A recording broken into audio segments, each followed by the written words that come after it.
चला आज आपण बनवणार आहे अंडा बोंबील. इथे मी राईचं तेल घेतले, तेलात तळून घेणार आहे आपण.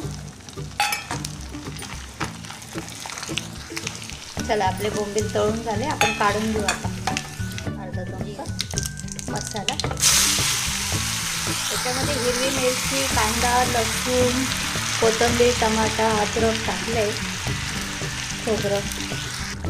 चला झाला आपला मसाला परतून. याच्यामध्ये आपण अर्धा चमचा काळा मसाला, अंडे टाकून घेऊया आपण त्याच्यात.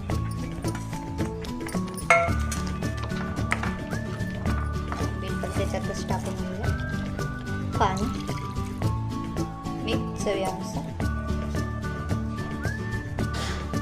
चला आता उकळी येऊ देऊ आपण त्याला 5-10 मिनिटं. बघा झाली आपली भाजी अंडा बोंबील मसाला. चला आता आपण सर्व करून घेऊया. हे बघा अंडा बोंबील मसाला.